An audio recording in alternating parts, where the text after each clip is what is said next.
The Gospel according to Matthew, chapter 9. And entering into a boat, he passed over the water and came into his own city. And behold, they brought to him one sick of the palsy, laying on a bed. And Jesus, seeing their faith, said to the man sick of the palsy, Be of good heart, son, thy sins are forgiven thee. And behold, some of the scribes said within themselves, He blasphemeth.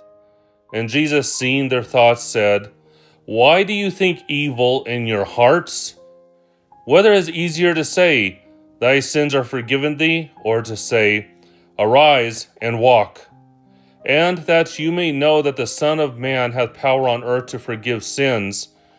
Then said he to the man sick of the palsy, Arise, take up thy bed, and go into thy house.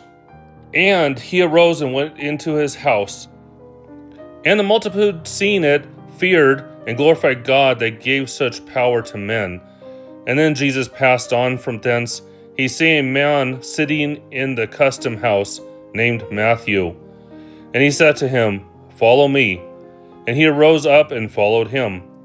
And it came to pass, as he was sitting at meat in the house, behold, many publicans and sinners came, and sat down with Jesus and his disciples. And the Pharisees, seeing it, said to his disciples, Why doth your master eat with publicans and sinners? And Jesus, hearing it, said, They that are in health need not a physician, but they that are ill. Go then and learn what this meaneth. I will have mercy and not sacrifice, for I am not come to call the just, but sinners. Then came to him the disciples of John, saying, Why do we and the Pharisees fast often, but thy disciples do not fast? And Jesus said to them, Can the children of the bridegroom mourn, as long as the bridegroom is with them? But the days will come, when the bridegroom shall be taken away from them, and then they shall fast. And nobody putteth a piece of raw cloth unto an old garment, for it taketh away the fullness thereof from the garment, and there is made a greater rent. Neither do they put wine into old bottles, otherwise the bottles break, and the wine runneth out, and the bottles perish.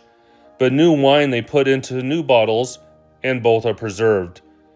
As he was speaking these things unto them, behold, a certain ruler came up and adored him, saying, Lord, my daughter is even now dead, but come, lay thy hand upon her, and she shall live.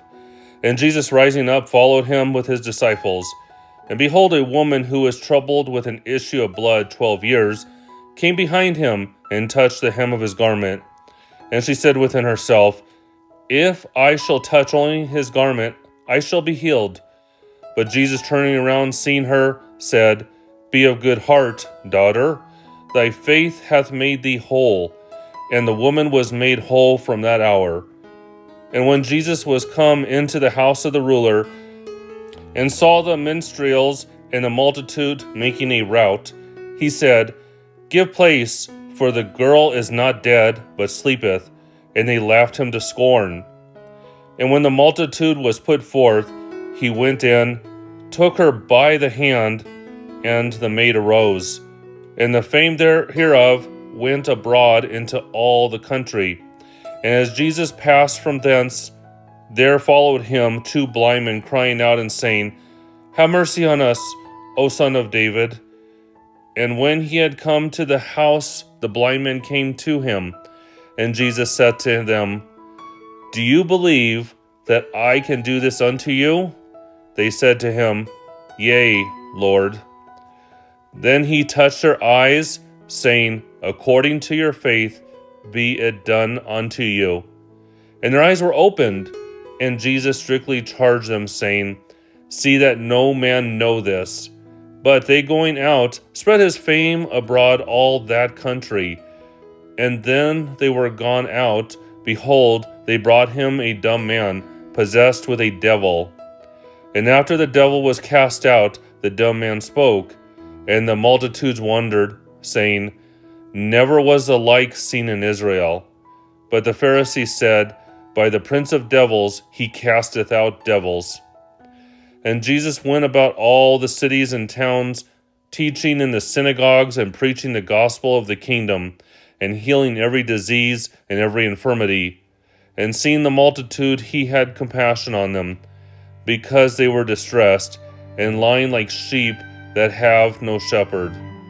Then he said to his disciples, The harvest indeed is great, but the laborers are few. Pray ye therefore the Lord of the harvest, that he send forth laborers into his harvest.